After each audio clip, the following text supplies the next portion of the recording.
This episode of Unqualified is brought to you by State Farm, who has surprisingly great rates for your auto insurance.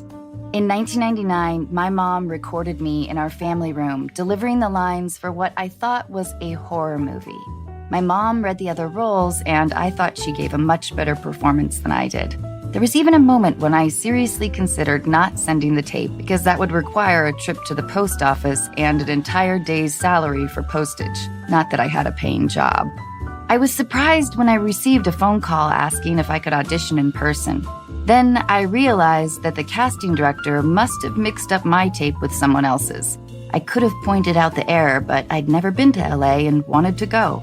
So my parents gave me airline miles, and I flew to Los Angeles, Burbank actually, where I auditioned every day for a week and slept on 3 different couches. At the week's end, my friend with the least comfortable couch offered to drive me to the airport, and because at the time it was hard to find good Mexican food in Washington State, I wanted one last burrito. My pager began buzzing just as our nachos arrived. There was a payphone in the back of the restaurant, and when I returned the page, I was told that I got the role. It was one of the biggest surprises of my life. I was also surprised to learn that Scary Movie was actually a comedy. This was after my audition. Speaking of nice surprises, State Farm provides coverage that meets your needs at a surprisingly great rate. Like a good neighbor, State Farm is there. Call or go to statefarm.com for a quote today. Hey guys, today's guest is the extraordinary YouTube personality and entertainer David Dobrik. With over 7 billion views of his videos, I'm sure you know who he is. I was so impressed. Before we begin the episode, I want to read a letter from Alex, who was on our episode with Pamela Adlon. Alex writes, "Hi, Unqualified fam, Alex here. I wanted to share a few pictures from last Monday. Her name is River Wild. I wanted to thank you guys, Anna, Cassie, Pamela, and everyone who helped with the podcast a few weeks ago. Thank you for being so sweet, empathetic, and understanding. I felt so much lighter after we talked. You really gave me wings to finish the last bit of my pregnancy. What you guys do is way bigger than you know. I hope y'all are blessed beyond measure because of it. Thank you so much, Alex." Congratulations, Alex. Thank you for your kind words, and thank you for the photos of River. She is absolutely beautiful. You know, I really don't know how to address everything that's going on in the world. I can only wish for your good health and happiness during these crazy times. Just know that I'm thinking about you. This episode is our last recorded in-person interview, but we are continuing to podcast from home, talking with guests via Skype or FaceTime. Meanwhile, please help the Unqualified community grow by sending us your questions, your answers, and your stories. Just go to our website, unqualified.com. And now, here he is, David Dobrik.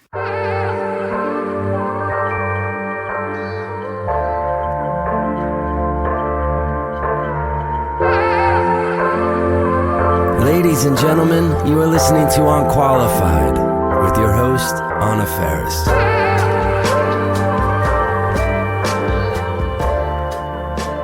David, this is the first time we're meeting. Right. And I'm so grateful to be here at your house, your beautiful home, on a rainy day in Los Angeles. Yeah, it's supposed to rain for a week. But you do look slightly defeated. And when we came in, first of all, you have a cop car and you have a dusty Ferrari. Yeah, the cop car is there to scare people away. I see you have notes prepared for me. I totally do. That is absolutely insane. That you do. I'm so grateful that you would take the time and write notes about me. I don't know. I'm just so ill prepared for anything I do in this world. So I just find it so I'm inspired by people that come prepared to things because I'm just all over the place, as you can see when you walked in. So you came in at the exact time you were supposed to come in, but I was being an idiot and I'm running completely behind because I was uploading a video today, and after I posted it, I found out that the song I was using to edit the entire video to was blocked in a bunch of countries, so the label's not letting me use the song. They're going to take the video down. So they took the video down. So now I was scrambling and looking for another song that kind of matches the previous song. Yeah. And that's impossible to find. So I'm just sweaty in my bed. I had the shower running because I was going to jump in the shower and then I got the notification that the label took my video down. It's not you. You're great. I literally was just in the worst spot. So was it taken down from different countries or all territories? Different countries, but one of the countries I think included is the U.S. So that's the majority of my audience. That's maybe it's available in like Germany, but that'll be 0.5% of my viewers. So I don't know if that'll do it for me. But I'm sorry. At least the German people get the video today. But I love that you're a meticulous editor. Oh right? my God. Yeah, so much. All right. David, I always feel like I have a relatively strong angle with people that I haven't met before the podcast. Right. Like there's a lot to talk about. Is that what you mean? It's like, how do I get to the places that I want to go? Where do you want to go? You can literally just tell me and we'll end up there. Okay, but you can ask me literally any question you want in the entire world. Okay. And if I hate the question, I'll just kind of jump around it awkwardly. All right. Who was your third grade love? My third grade love? Mm-hmm. Oh my God, I actually do remember her. Her name was Hannah Sandstorm. And ooh, what a great name. Yeah, it was the best name. And did she make it up though? Honestly, thinking back now, I think it was Hannah Sandstrom, but I think I mentally changed it to Hannah Sandstorm because I just thought it was so much hotter. A little storm in your heart. Yeah, she was causing it. What was hot about her? She was in the third grade. I don't know how to describe her now. I don't know. I honestly think I was like the only girl that paid me any attention in like any grade.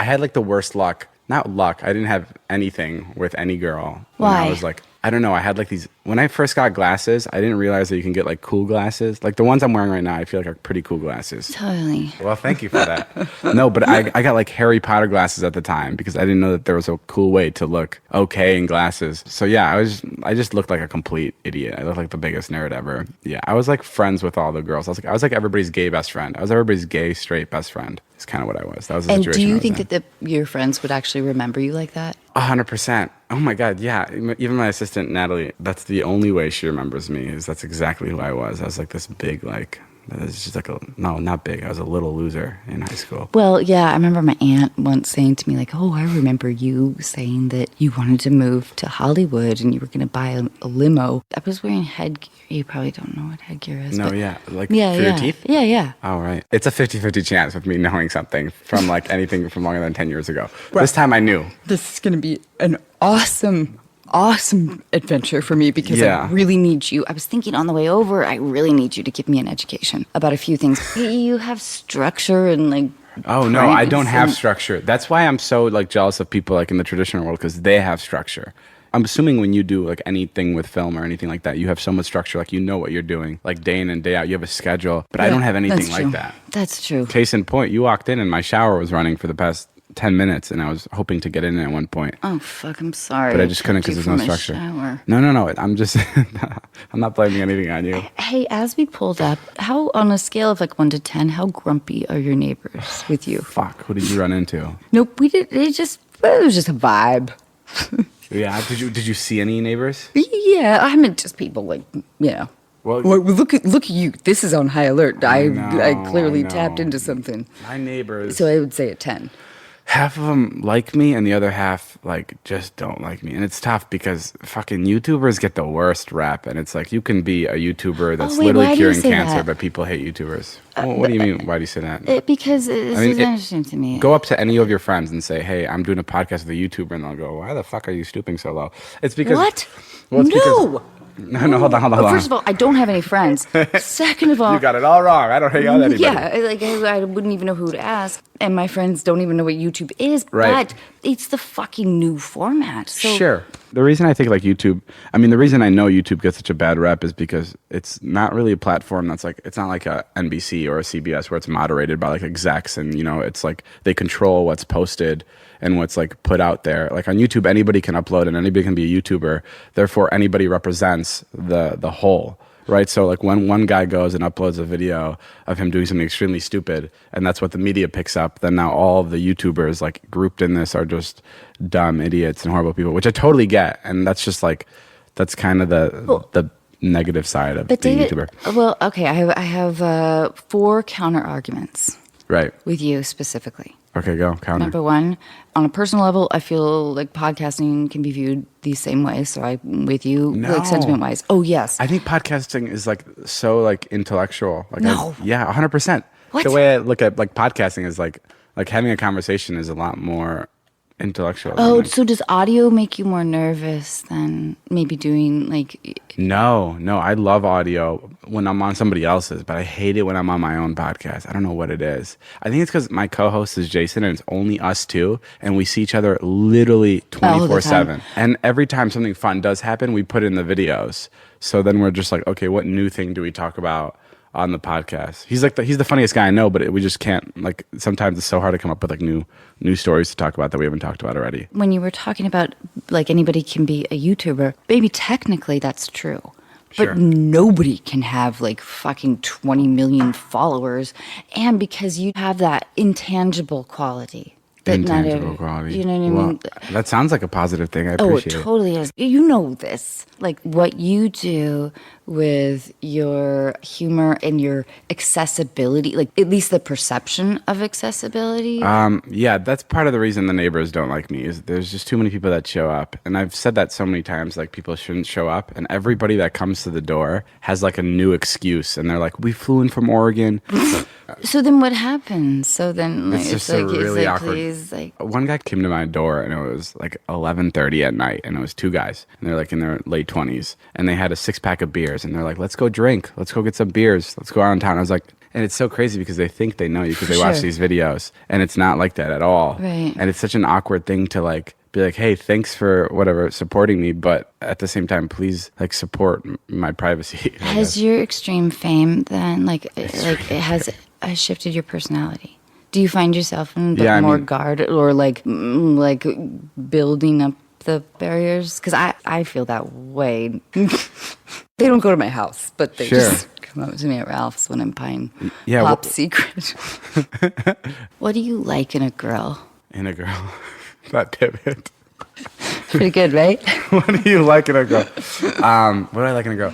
I don't know. Like physically, I'm just into short girls. Like that's all. Like that's like 5'5". Okay, but why? My friend Alex, he would like get a lot of girls as a kid, and one day I was like, "What kind of girls are you into?" And he was like, "I just love short girls, man." And I was so impressionable at the time that for some reason I just took that on, and I was like, "Right, me too." And like ever since then, I've just been into like short girls, and there's no explanation other than Alex put that in my head. And I'm like a big people pleaser, so I like what other people like. Oh, he's still my best friend, like even to this day. Wait, where is he? He's in my hometown. Okay. I threw a pine cone once at his face, and it gave him a staph infection, and now he walks with a limp. It's the worst thing in the world because we were having a pine cone fight, and I had really good aim, so it hit him right in the cheek. And yeah, and we don't know if it was directly because of my pine cone that he got the staph infection, or it was a scab around the time. Like Alex helped me so, like I started on Vine. Do you remember what Vine was? Well, this is what I need you to tell me. I need you to give me an education. He just helped me with Vine, and he would help me film all these videos, and he never asked for money. He never asked for a tag. And I was like, why do you help me with all this when I'm getting like all these followers, I'm getting all these brand deals, and you're not getting anything? And he said that like just watching you grow and watching you succeed like makes me just as happy as you doing it yourself. And it was like the craziest thing to hear from a friend, especially in high school. Yeah. And like that was, he's definitely one of the closest friends of mine. So in terms of like social hierarchy in high school, right? Like how would you grade yourself? I was like a C-, which is like the worst place. You should either be like an F or an A. Why? Why was C- sounds like what I would almost give myself. Because I wanted popularity. I had no idea how to get it.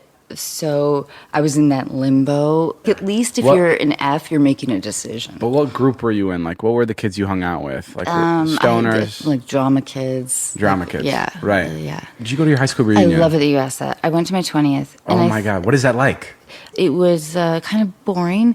It was less satisfying. Like, it was good for me in that I was relieved that I didn't feel like I needed to have like fuck them. Like there wasn't a sense of like vengeance in any way. Right. Like it was relieving to hear people remember me the way that I remembered myself, which was quiet and nerdy. But overall it was like, I don't know. But there's nobody there that was like kind of nasty to you as a kid, and now they were just like... They were there, but they wouldn't talk to me. They were in the corner. Right. So then I wrote about them in my book. And they reached out to you after the book? Uh-huh. Yeah. But it wasn't out of vengeance, really. It was just truly like out of, like, this was how I managed to get through that period of a difficult time in one's life. Right. High school is fucking tough. I loved high school. See, that's the kind of thing an A-pluser would say. That's what I told you, that I would rate myself what you rated yourself.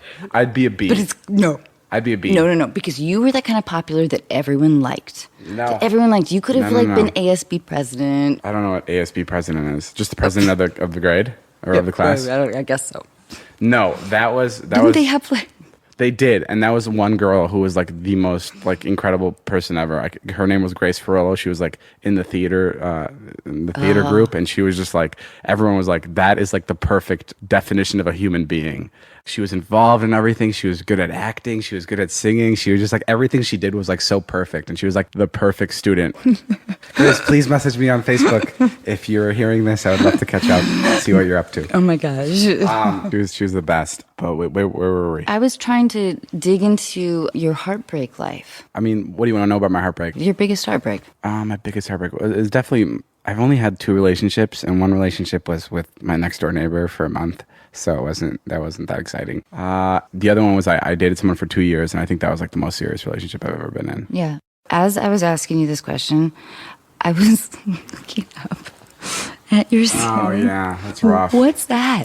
Yeah, it's called elephant toothpaste. And it's basically, it's a chemical, and you mix it. It's like hydrogen peroxide mixed with like dishwasher soap mixed with water. It just creates like this like toothpaste type thing, and it foams up and it shoots out, and it shot at our ceiling, and we painted over it 4 or 5 times, but the chemical kind of keeps seeping through. At least the color does, but it's not toxic or anything at all.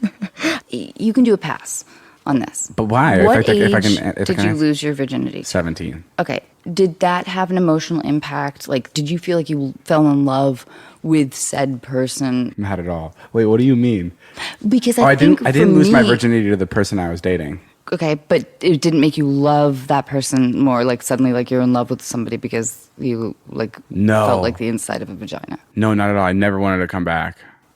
Yeah, I think like the first couple of people I had sex with, I just never wanted to ever see them again in my entire life. I don't know.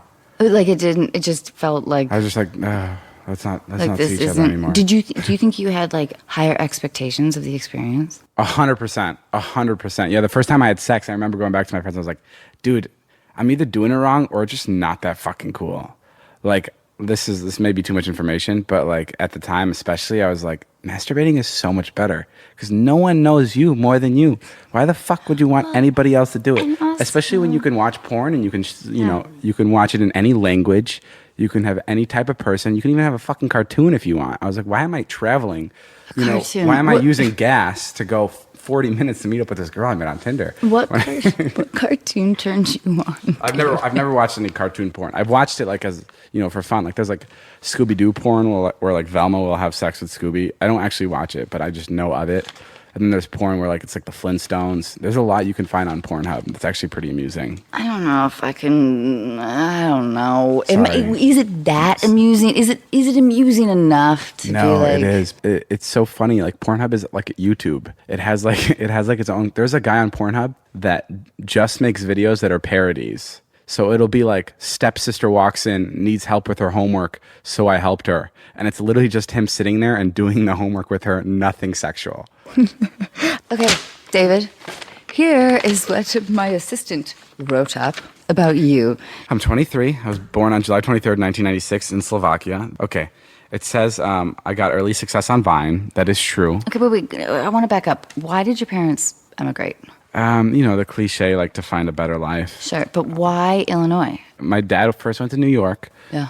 And then from New York, he moved to Ohio. And then I think my mom met him in Ohio. And then I met both of them in Ohio. And we lived there till I was like in the 4th grade. And then I moved to Illinois. Right. They like checked it out, scoped it out. And then I flew over by myself when I was 6. And I remember surprising my mom when I got there because my dad picked me up and he told my mom I was coming like a day later. So we went to my house and I knocked on the door and it was just me with my suitcase. And I was like 2 feet tall. Oh. She was pumped, yeah. And I loved being Little Spoon. And my mom was the best big spooner, oh my God, around. I still, to this day, prefer Little Spoon. I think I am very, like, nostalgic. I really like things from my past, and I can't let it go. It's really scary. I'm into that. Are you Big Spoon or Little Spoon? Probably Little Spoon. Yeah. I dabble in both. Sometimes I'll tell a girl that I'm like, that I like being Little Spoon, and she'll look at me like, you're fucking kidding me, right? And I go, no, I'm being dead serious. I just think it's a lot more comforting. Like, I think it's it's a ridiculous thing to say out loud. No. Yeah, the reason I don't like being big spoon is because then the fucking girl's hair is in your face. You can't breathe. The hair in the face. And I like when I go to bed, I'll put the blanket over my head and I'll put my hoodie on. And like, I really like getting like super warm and like claustrophobic and sweaty. I don't know what it is, but it's fucking I know. bizarre. I think I know what it is. Can I play therapist? Please. I think that it's probably because you're in a profession where you are exposed. Maybe that's what it is. Okay, where are we now on the list? Now we're at averages 10 million views per vlog, which is pretty cool. That's fucking incredible. Yeah, it is a really cool thing. I'm very, very fortunate to be in that position. But who knows how fucking long this thing's gonna last. Okay, keep reading. Play tennis competitively in high school. I did, and I'm starting to play tennis now. In high school, it was so funny because people would be like, "What sports do you play?" And I was so scared to say tennis because it was like a girl sport, right? And it was like everybody else was like playing soccer or football, and I would be like, a lot of times I just tell people I don't play any sports, even though like tennis was like my complete passion, and I was so obsessed with it. Sometimes I'd be like, I don't play anything. Do you think that means that you are drawn to an individual sport as opposed to a team sport? Yes, I don't like relying on a team to win, but I like having a team around. Like there's nothing better than being part of a team. I always say this about tennis, but I love that the games or matches were played individually. And don't you think that's very reflective of what the Empire? That is kind of like, I do surround myself with like a big group of people, but I also am very much in control. But you understand that you're like that it's yours. Because I love to ski, and right. I love like hike sort of, but I hated team sports because nobody could depend on me. Was bad at all of them, but also it felt like if I'm going to do something, I felt very independent about it. Right, so that's why you chose skiing. Yeah, I think I just genuinely enjoyed tennis, but there is like a component to like me doing it by myself that I enjoy. Okay, wait, where are we? After graduating high school, he moved to LA to pursue his Vine career. It's so funny that someone sat and just typed all these down. So you moved to Los Angeles at what age? 18. And were your parents nervous? Yeah, I remember I told my mom, I was like, I'm moving to LA. And she was like, where are you going to move? Hollywood Boulevard? And I was like, yeah, literally, I found a place on Highland in Hollywood. I'm living at 1724 at Highland Avenue. And she was so confused by it. And this was right after my parents gave me an ultimatum. They were like, you either go to school or you move out. And I didn't. Wait, why? Maybe I didn't know I think they were just worried that I didn't want to go to college. And I went for a semester and I didn't care for it. And they didn't understand like what I wanted to do. But at the same time, I also didn't understand what I wanted to do. So what did you start to study in college? Communications. It's like the bullshit major totally. there. Yep. I was a speech communication major for a minute. Yeah. I love it. My favorite is like when I meet a college kid and I'm like, what are you studying? And they're like, communications. And I'm like, oh, so you have no fucking clue what you're doing with your life. And they go, yep. That's the same boat I was in. It's so impossible. You go into high school and you're like so concerned about what you're going to do for the rest of your life. And all your teachers are like, don't worry, you have time to decide. You have time to decide. And then fucking senior year comes around and they're yelling at you that you haven't decided. And you're like, well, you were just telling me I have time. But the craziest fucking thing is that you did end up majoring in communication. Sure. Right. No, but right? Like you have these platforms. I don't know. It's fucking rad. Yeah, I can't imagine doing anything other than Let's take down the university system. Yeah, no more universities. Just become a YouTuber. That's your communication. These last two comments, though, cracked me up earlier today because it felt like, how is this a talking point? And how especially is this a talking point? David, do you mind reading that? It's very funny because to me, I mean, no, the first one doesn't really make sense. Has 3 brothers and sisters. Yeah. It's just sort of like, it'd just be so funny. I could just imagine you reading these off. It's just like, so David, you have 3 brothers and sisters. Is that 3 brothers and 3 sisters? 7 broads, 7 brothers? What's happening? I have 2. Well, I actually have 2 sisters and 1 brother. Yeah. Okay, moving on. That should just say he has 3 siblings. It's a weird way to put that. I know. And then it says, has a very close-knit group of friends. I know. That part was hysterical. I feel like I know what this person means. It's because what does that mean? This is because like all my work is with my friends. So I think that's kind of where that's coming from, which is pretty true. And I was always so scared. I was pretty good at like camouflaging? No. Like, what do you call it when you can become friends with anybody? Chameleon. Yeah. I was really good at becoming friends with whoever in school, and I was nervous. See, that's why you were an A+er. I was B, but thank you. Nope. That's an A+ move. Okay, go on. Yeah, and I was always so nervous for college. I was like, I know whoever I'm going to dorm with, like they're going to be my new friends, and like they can be stoners, they can be fucking idiots, but I'm just going to become their best friends, and they're going to be the people at my wedding. And I was so scared of that. Like I was like, fuck, I hope I don't fall with the wrong group. And then I moved out here, and I got so lucky to find the people that literally are like the people I have back home. Like my friends back home and my friends here get along perfectly, and that's like I've gotten genuinely really lucky. And I'm not just saying this to sound like bullshit grateful, but I have just gotten really lucky, and I think that's like a big part of all of this. This episode of Unqualified is brought to you in part by Best Fiends. We all know there really is only one match 3 style game worth playing. It's the one with an actual storyline, cool collectible characters, and non-stop action-packed adventure. It's the one with literally thousands of challenging puzzles to solve. And yes, I'm using the word literally correctly. Of course, I'm talking about Best Fiends. You meet your best fiends early in their careers. They don't have much experience, but they have heart. I recognized a little piece of myself in each of them. And so I began to assemble the perfect team. I watched them grow as we solved puzzle after puzzle, working hard and playing hard. Today, my best fiends are ready to go anytime and anywhere. I'm really proud of what they have become. With new challenges and levels added all the time, there's never a boring moment. So download Best Fiends free today on the App Store or Google Play. That's friends without the R. Best Fiends. Amazing. Would you consider yourself like a romantic? I want to get back to this love stuff. Yeah, I think I am. You are. I definitely am. I love it that you were thinking it. That like I'm like my new dorm friends. They're gonna be at my wedding. Sure.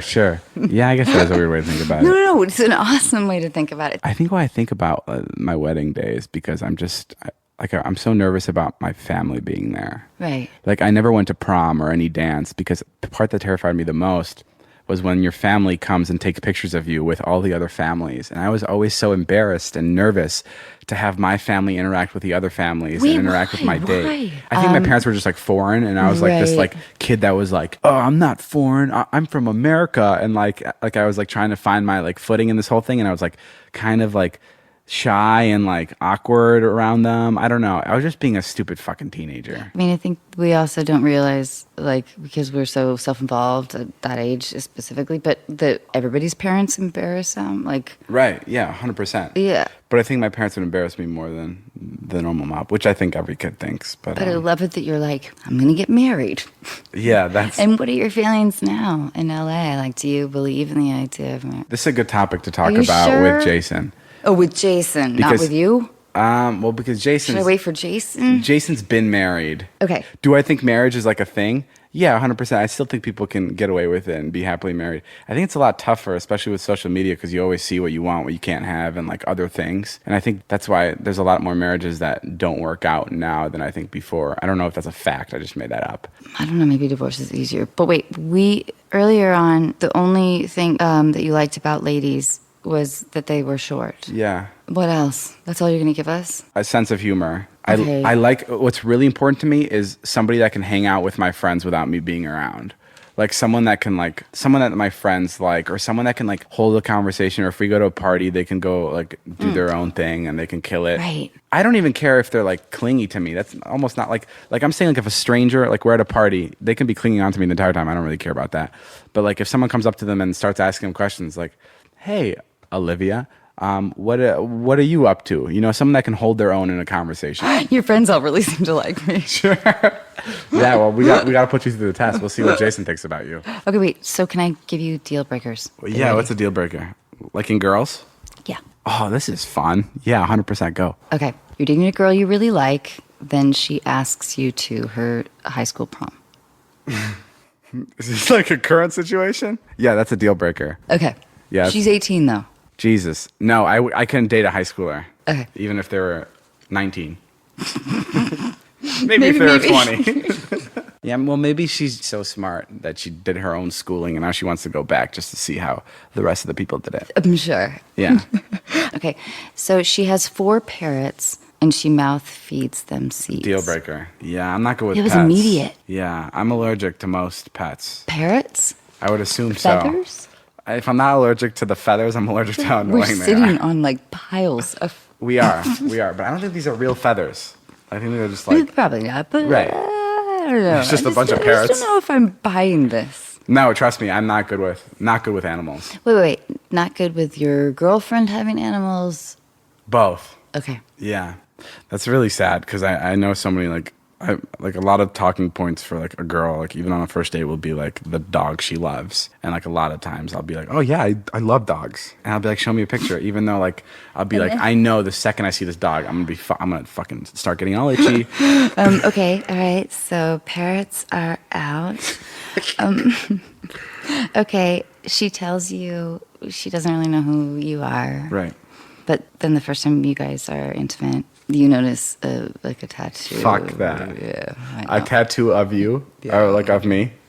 No way. No, fuck. That's the biggest deal breaker. I don't even think we actually had to go to the tattoo place because don't you think that if somebody is making a point of explaining that They don't know. even who I you, hate that. it feels so. One of my pet peeves is when a girl's like, I don't know who you are. It doesn't say that necessarily, but like pretends they have no idea what I do. And then Well, it's so when they really contradictory do, too because you wouldn't say that to like your UPS man. Right. You wouldn't be like, "Ugh, I don't even know who you are. Yeah. Like I don't know. Here's a box.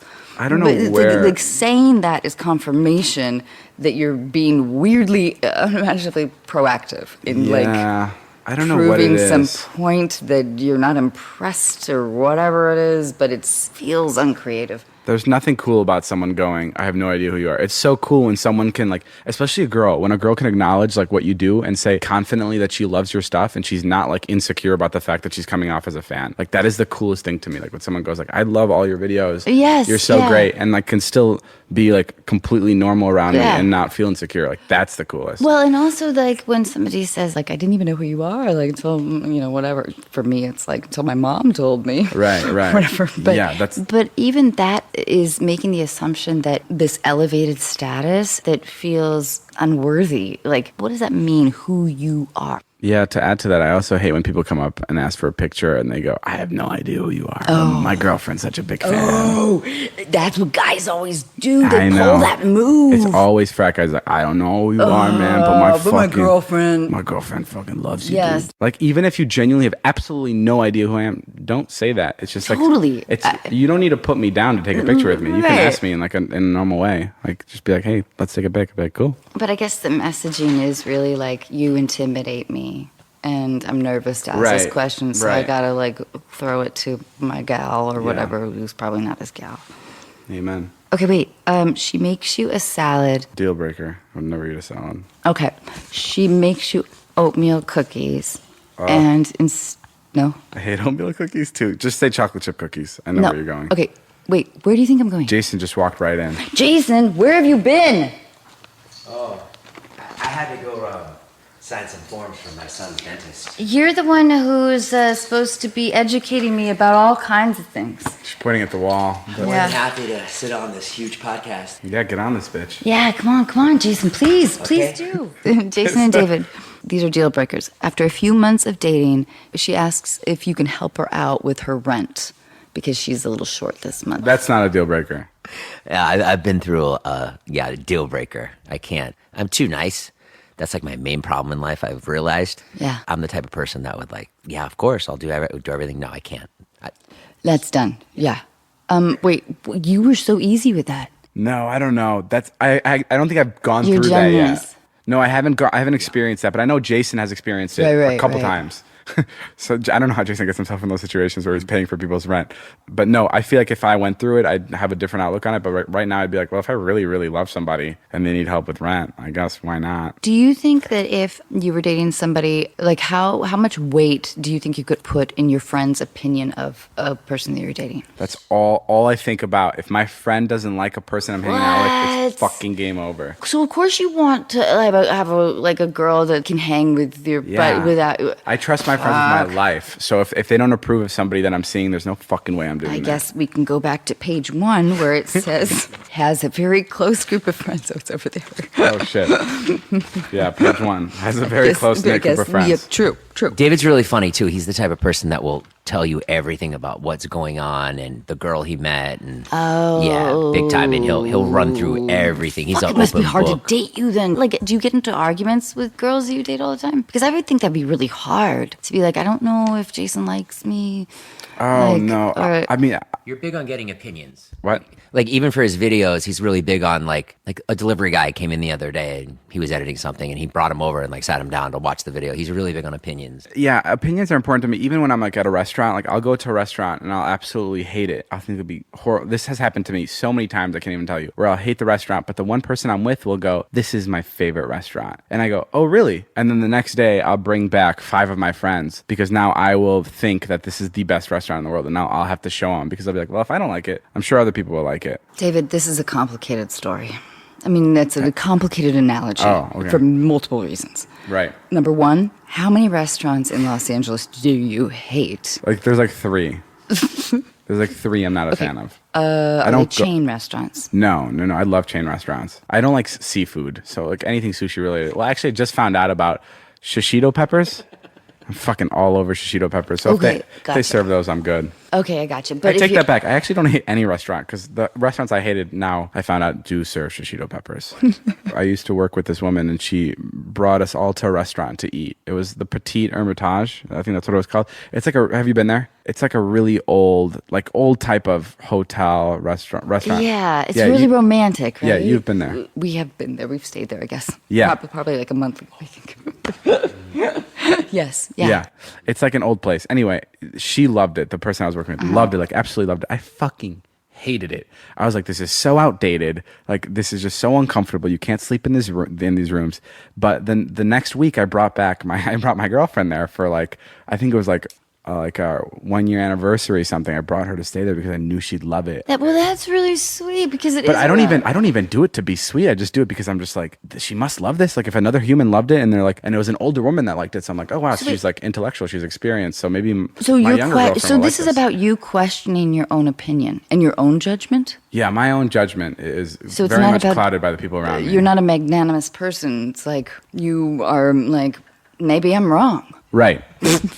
It was infuriating. I brought him to the Polo Lounge once for, the Polo Lounge, right? Yeah. Anyway, I brought him there and I was like, oh, you got to have the French fries. This will be really fun. He's like, nah, French fries are awful. And then like 2 weeks later, he brought all his friends there and everyone was like, David, this place is amazing. He's like, isn't it the best? The fries are the best. So this is the influence But he is being influenced. And I'll say shit like the fries are the best when I literally hated the fries. It's really, I feel like there has to be like a certain word for it. Like, like not sociopath, but there has to be like a descriptive word for it. You're totally right. Like something that becomes more seductive because, or at least questioning your opinion of something. Right. But do you feel that way about movies? No, movies I stand my ground. And like I know what I like and I know what I hate. Yeah. The really fun thing about David, and I can say this because I'm twice his age, is like everything's still new to him. He's like still hasn't had sushi. He still hasn't been a lot of places. So the last couple of years we've been hanging out. It's actually really fun because like you're watching his opinions be formed. It's almost like when you have a child and you're like, oh, all of a sudden, like my daughter who's 11 suddenly likes steak. Like as of last week. You're like, oh, we can go to a steakhouse now. It's kind of like that. In the best way possible. I so wish we could do this whole interview, just the two of us, talking about David as though he's not here. Yeah. Another thing that you should know about him, he's very appreciative. And he nothing gets old to him. Like he'll walk into this house every day. Yeah. He will literally yell out, he'll go, this house is fucking amazing. He's like, I can't believe I live here. That's incredible. Which is great because, That's we're all great. jaded. But he's Of definitely course. not jaded. That's Yeah. probably his best quality. That's great. Hello. Okay, wait. Still here. Okay, wait. She tells you she once drunkenly made out with her second cousin. I wanted to revise this to like she had sex with her second cousin, but I leave it up to you. I think it's fine. Which one? Sex? Both. I have a friend who did that By friend, David, are we getting to darker areas that we don't know about? No, it's not me. I have a friend who did that, and Is it he did not sitting change right? He's sitting right to the left of me. No, no, it didn't change my opinion about the friend at all. So I would assume no. Okay, you do an image search of her face Oh boy. and find out she's changed her name a few times. You ask her why, and she says that she is a suspect in a crime. No way. That's it. That's a serious fucking deal breaker for me. Whoa, why? What do you fucking mean? Why? I never actually do an image search on anybody. But why would that be? I should. That's so weird. It was scripted here, attempted murder, but I thought I would soften it by just saying crime. Attempted murder, no fucking way. I've definitely been into a girl at one point that had a record of doing something bad. So maybe, but nothing like attempted murder. Maybe she like hit somebody, which is kind of fucked up. But like, part of me was like, maybe there's like a justified reason for it. So I don't know. It's difficult. It would depend on what the case is, right, and what they're like wanted for. Wait, like case by case basis for that question. If you're single, do you Google search? Like, do you do research on people that you might listen to me? I don't even know how to search. Give me an education. You just, I mean, right now it's all Instagram, right? Like that's where you find like anybody that you're into. Like even if you find them on the street, like a lot of people just ask, like, "What's your Instagram?" Because that's how you can find out if a person's like a serial killer or like whatever they're into is their Instagram. How would you rank social platforms? Like in terms of what? I don't know. That was like the best I can do in conceiving of a question like that. Like most important to the world, most important to me, the one I use the most. Yeah. You can't rank them, I think, but they all have different like the strengths or whatever. Yeah, like TikTok, right? That's the new one. Okay, educate me. TikTok is like for the young kids. Like what struck people with that platform? It's so easy. It's so easy to create videos on there because you can dance to a song, and it's like it's something that kids would be doing in their rooms anyway. Like it's like, you know, like when you were a kid and you'd put on like photo booth on your computer. Did you ever do that? Like no. Okay. Well, a lot of kids would turn on photo booth and like make funny videos like on their desktops. And it's like it's so simple to make a video with your friends now and just upload it. And that's kind of what TikTok is. So, but what distinguished it? Was it simply the name? Is it simply that it was new? Because it feels like there were other platforms. No platform made it so easy for somebody to make a video with like a song. Like Vine was like a lot of people just like making 6-second sketches. So what happened with Vine? Well, there's many stories, I think. I don't really know how it went down, but I think like the top like 11 people on Vine requested like $12 million or something to keep posting on the app. And Vine did not pay him that, rightfully so, because that was a crazy ask. And then everyone just stopped watching it. Was Vine purchased by something else and then it got absorbed? That happened too, but I genuinely don't think that's what the main problem was. I think they couldn't monetize, and I think a big problem was it's just like shit wasn't funny anymore on it. Like it was just tough to make jokes. And I know this sounds so stupid because you can always make a new joke, but like there's something about Vine that like I know this sounds crazy and like so immature, but I always say it's sped up comedy. You'd watch a movie and you'd like, you know, you'd see a good joke every 3-4 months, but now when you had Vine, like everyone had access to making a joke that everyone could see, and it just made it, you saw so many funny things that even the funny things weren't funny anymore because you're like, I've already seen this 30 times. And that's what TikTok's doing now. It's like it's making content even more difficult to create that's original because so many people are making videos. Do you remember Chat Roulette? You probably don't. Well, I fucking remember Chat Roulette. I love Chat Roulette. Back in the early days. God, it was so fucking fun. I was on Omegle. I don't know what that is. It's like the other one. Oh my God, my friends and I, that's all we would fucking do at sleepovers. It was bad. We were bad. Chat Roulette, man. What would you do on Chat Roulette? Well, at first it was a way to just like I was shooting Yogi Bear 3D in New Zealand. That's so cool. So like my line of dialogue for the day would be like Yogi. Right. And that's it. So I'd sit in my trailer and do Chat Roulette. And at the time there was only like 30,000 people on it. And so I would talk to people all over the world, like wasted guys in like, you know, Moscow or whatever. Like it was exciting. It was, and I am in like a ranger uniform in New Zealand to be like, what's up? And it felt like the conversation could be anything. Right. But then it became, just dicks. It was so just... That was me and my friends. Okay, David, are you scared that you're being watched all the time? No. I used to be when I was a kid. You said no. Because you're fucking looking out the window. I don't know what's going on. I should, you know what? That's a great way to ask the question. I should have done like this. Are you sure that person's not watching? No, there's a big building that's right across the way though, and I always think that someone with binoculars is looking right in, but not like in like a watched way, just like in like a curious like one time a day type of thing. Hey, what's David up to, you guys? Yeah, but I'm not scared. Every time I walk around my house, I'm keeping in mind that there's somebody out outside the window watching. So I'm like very like I'll never do anything that I wouldn't want anybody else to see. Well, you have unless I'm like in a really closed you have a space. lot of glass in your house, and I understand that feeling of like just looks like- nerves. it looks like you you're also plotting. had somebody fucking break in here. Yeah. He was a homeless guy, and he just walked in. And I walked by the office, and he was laying on my couch in the office, and he was wearing my clothes, and all his clothes were thrown around my living room, and he shit all over the couch. Not the one we're currently sitting on, but he had just shit all over the couch, and I had to call the police. So then what happened? Like They took him out. Did he offer any explanation? No, he was so drugged up. He didn't even know that he was in here. He just kind of like stumbled in here. We're in the hills. It feels Right. like It feels like no one. a lot Right. of meth to have to work up like. It is. It was a lot of meth, and also I'm like the last house in like a cul-de-sac, so it's just like he had nowhere else to walk. So he was like, "Okay, I'm gonna lay down." But to go uphill, Right. isn't just an interesting choice. That is Like, a weird concept, but maybe there's something To like go religious uphill. about traveling uphill for a guy on meth. to take a shit. Yeah, I guess. But he made it so far, and he didn't even make it to the bathroom. It's a little confusing. So then, did you have to like show up to court? Did you have to? No, I didn't press charges. That's sweet of you. That's so selfish. I don't want to show up to court. I find that the most mind-blowing thing when people press charges on something they can just easily forget. Like, you're wasting your time. You're wasting That's your a energy. great quality, David. Oh That's my a God. great quality. It's such a normal quality that just people are missing. I don't know why. People are missing. You're right. Thanks. That's cool. It's like what is going to be of value to Right. put my energy into. Yeah, Jason's really good at that. Jason's really good at especially telling me, like, why are you even upset about this? This is the stupidest thing to be pissed about. And then I'm like, you're right. I'm Yeah. overreacting. I think that's awesome. You probably get this asked all the time. What? What do you like doing better, the podcast or the? I love it The that you acting. asked me that. Actually, nobody really asked me that. I love doing both, but I also hate doing both. You know, Sure. just like anything. Like, Sure. like something you can find. You hate them both. Yeah. Yeah. But no, I don't mean to be flippant about it because both of them give me different degrees of satisfaction and frustration. David, As you guys, flippant right? means when you're, just kind of let something go or not really care too much about something, just so you know. Taylor, write that in my notes. Flippant is when you don't care about something.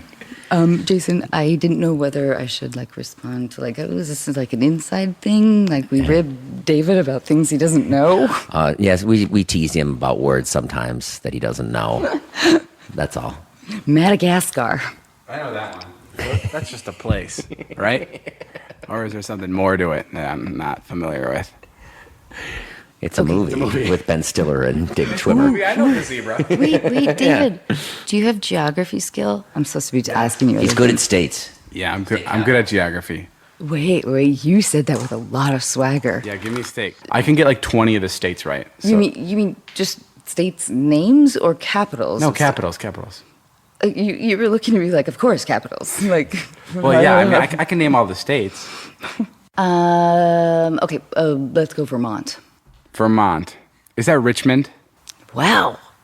No? Margot knows. What is it? It's Richmond, Virginia.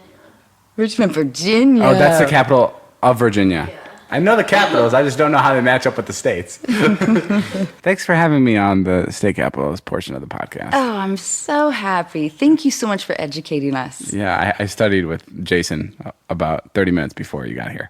How do you act? How do you know how to act? The crush that Jason's been holding in his entire... I figure I'm not gonna probably won't ever see her again, so I might as well ask her. If you were gonna give like quick advice, if you only had like 2 minutes, how do you break down a 2 minutes. a comedy? A 2 minute comedy, just comedy. That's all I want to know about. I don't want to know They're about both drama. the same. They're both the Okay, same. Okay. It's sincerity of character. Okay. And I think openness of attempting to be reactive.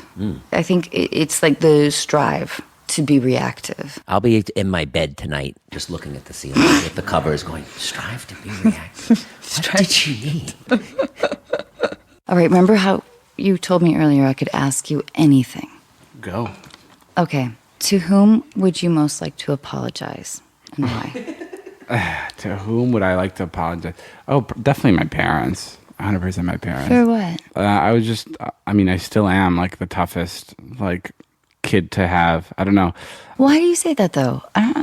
Because I don't know what it is, but there's some part of me is like disconnected with them where I wish it wasn't, but it's like in this awkward stage where it's like kind of repairing itself, but it's taking a while. But like I was like such a shitty teenager, and I literally still feel like a shitty teenager even though I'm 23. But they must be so proud of you. Yeah, but that doesn't change anything about whether or not how I treat them or how we treat each other. I still could be nicer. Not nicer, nice is not the term, but like more like endearing. Like I can call them more. That's what I don't do, and I suck at it. I suck at calling my parents. Yeah. Okay, so what's a fear that you had when you were younger that you no longer have? Ooh. A fear I had when I was younger that I don't have anymore. Like a fear of the future. Like I was kind of just scared that like I'm still scared of like what's going to go on in the future, but I'm a lot more comfortable with like. Do you mean that personally or like globally? Like personally. Okay. Yeah. Especially in like high school when you're like trying to figure out like my biggest fear in high school was like I really wanted to work hard, but I didn't know where to do that. And like I'm glad I found like the job where I can like pursue it with like everything I have and be working hard and also enjoying it. Do you feel like things are going to go away? Yes, every fucking second. Yeah, me too. I know. Yeah. And I think that part of that is like in our industries, like we have to be self-promoters and entrepreneurs. Right. But I love that, and you're immensely talented, and I love it that I think that fear also, I don't know about you, but it kind of propels me to a degree. Right. Okay, so wait, what is the trait that you most dislike in yourself? I'm impatient. Like I can't do like dinners. Like I hate dinners, but I wish I liked dinners. Like I'm really bad at like but we've had dinner since then. I hate the portion after we eat and we're sitting there with the dirty dishes and we're waiting for the check. That's like my least favorite part of dinner. Like I feel like everyone should just get up and go.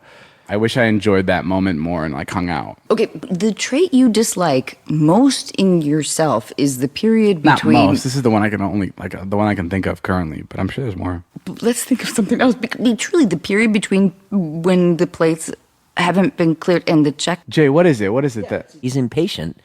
So he so you doesn't want to go. wait. He wants to go out and shoot. There's easy ways around this. Yeah, I don't know. I've always been like that. Like I like skip meals and stuff just so like we can go get work done. So you don't like a long lingering meal. I don't blame you. Ugh, hate it. Yeah. But it's more in the whole realm of like just being impatient, and I feel like that's. I do think, David, in like the world of sort of exploring who you are as a person. Right, I need to. That was just an amazing choice. What is the trait that you don't care about like yourself that you don't like?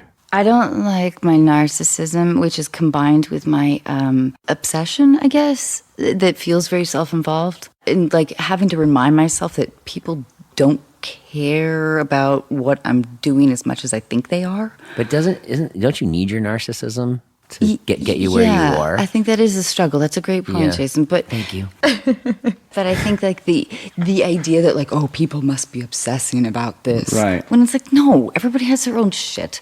And maybe there's like a thing here or there or whatever, but mostly everybody has their own shit that they're dealing with. You know, like paying the check at your dinner. Yeah, exactly.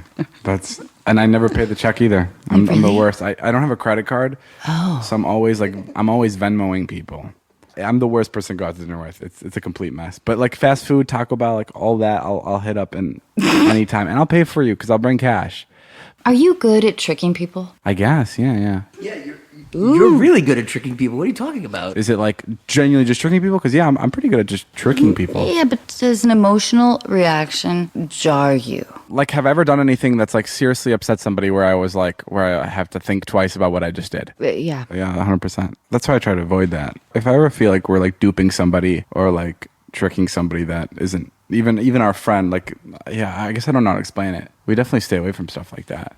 Sure, we've had pranks that like, you know, go in the bad place. You're like, oh, this is bad. Yeah, like I had a prank I pulled on my friend where we were arguing about who's more scared of earthquakes. So easy to gauge. Yeah, super. And he said that I would be more scared. So we had police officers come to the door the next day and tell him that the San Andreas fault has ruptured. And he started freaking out. And as the police officers told him to evacuate the house. Wait. Did your friend think that there was like an early warning system for an earthquake?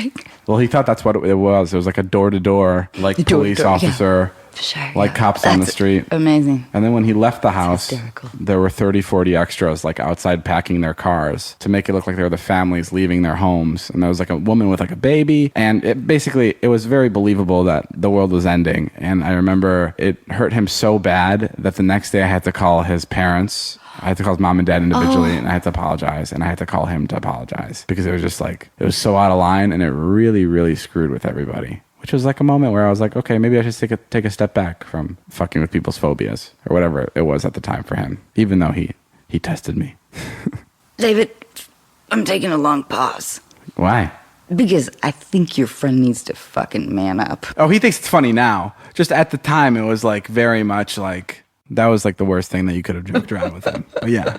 I don't know if I've actually seen you surprised at all during this interview. Like surprised, like what question? Yeah. No, you said the thing that made me think was about the tennis thing. That was interesting. Oh. Yeah, like the sport thing. All right. That was interesting. How like, do I like to be alone? Yeah. Well, do you like to be alone? No, actually, I always thought I did. I always thought I was an introvert, but I think I'm slowly finding out that I am, in fact, an extrovert. I think most performers are a combo. Yeah, I think there's just different times that I want different things. This episode is brought to you in part by Plant Botanical. As everyone slowly comes out of hiding, many of you are asking the same questions. Am I ready for actual human contact? Should I swipe right? Will they look like their picture? Do I look like my picture? Is that the face of an axe murderer? Do I really want to take off these sweats? And for those of you who get that far, what drink should I be casually sipping? I have the answer to that one. While your date sits awkwardly silent, stunned by your good looks, dazzled by your intellect, or wondering how to dispose of your body, the drink in your hand should be delicious, refreshing, crisp, clean, Plant Botanical Vodka Seltzer. Weighing in at only 1 carb, made with real fruit and botanicals traditionally used for stamina, immunity, and detox, Plant Botanical is already thinking about your future encounters. Follow and DM @PlantLovesYou and share a story or video of your funniest, wildest, or most awkward date for a chance to win up to $1,000 for your next one. Plant Botanical, your perfect companion while you look for your perfect companion. Available at Target, Pavilions, Vons, Total Wine, or visit PlantLovesYou.com to find a store near you. Plant Vodka and Vodka Seltzer. Just the good shit.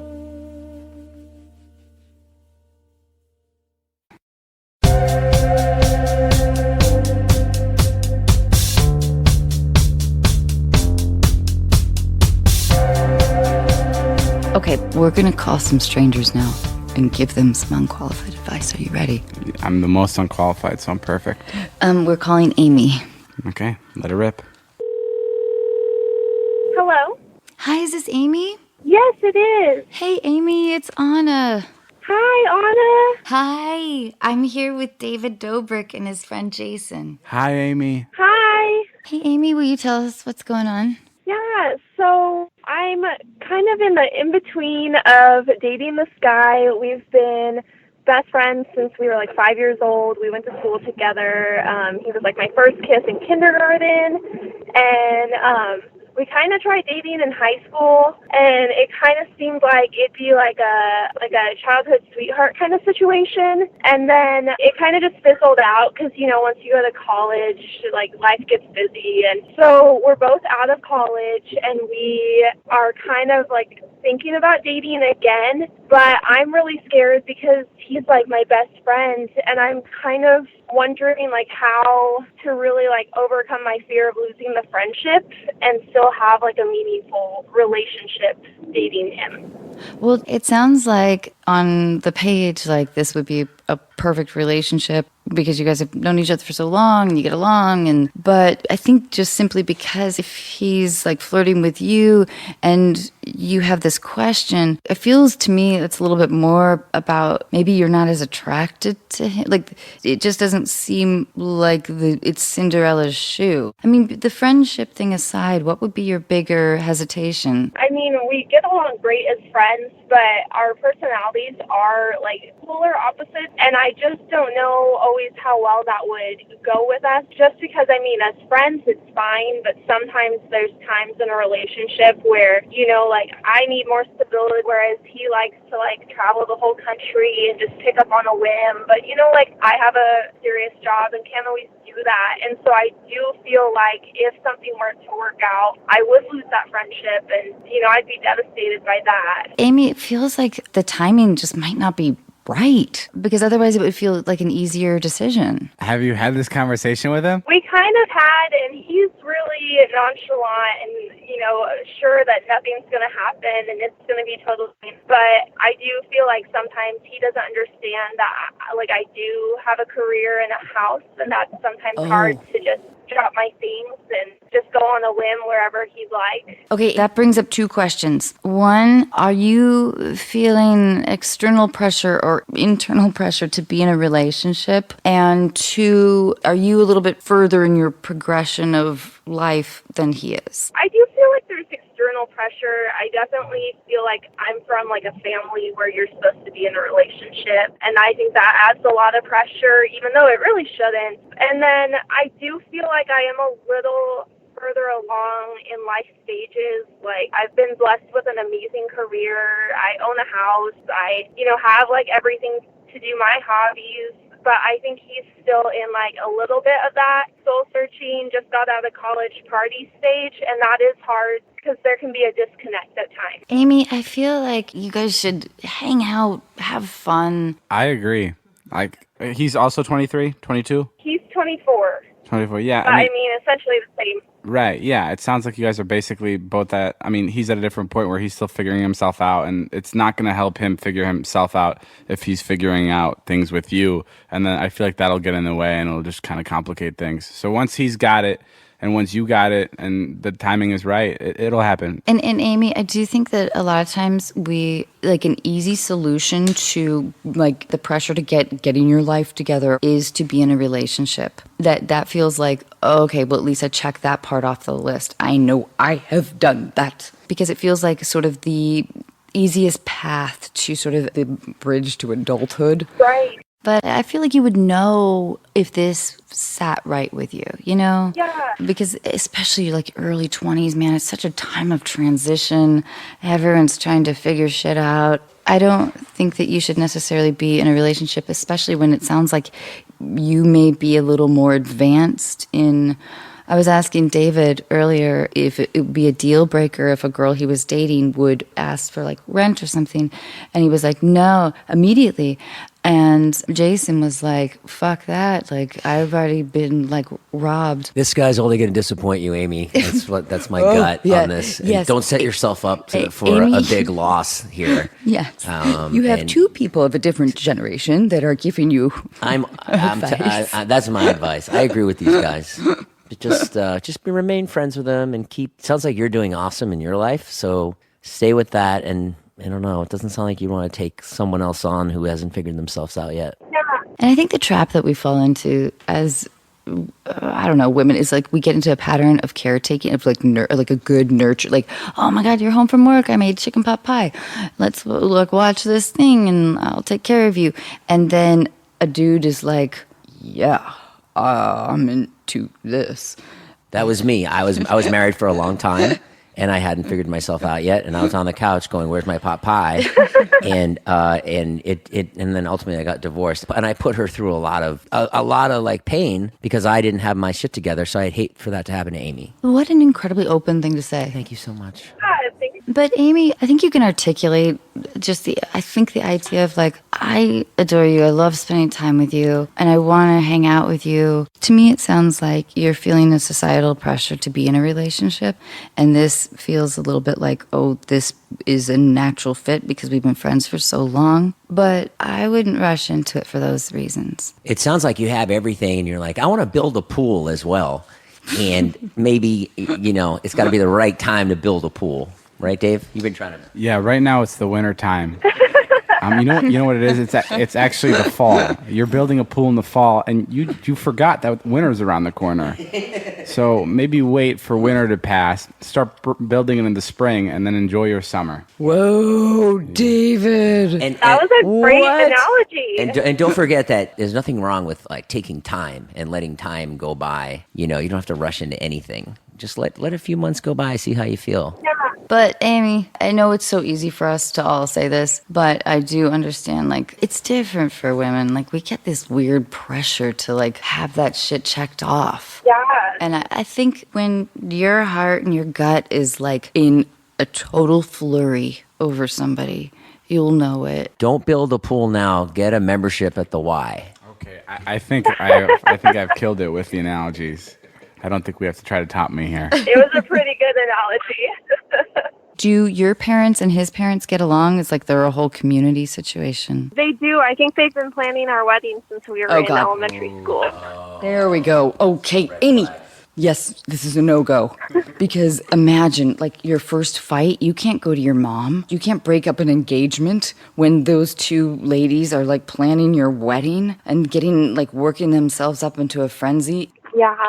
Sorry, Amy. Yeah. Am I delicious? No, I feel like you guys have kind of, like, reaffirmed what I feel like I was feeling deep down and, like, made me feel okay about it. Amy, thanks so much for sharing. I'm just happy that you could listen to what I had to say to you, because that was, great things don't come out of my mouth often, and I'm just glad you were here to listen to that. That was crazy.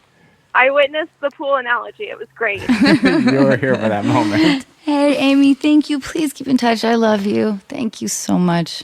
Thank you. Bye, Amy. Bye, Amy.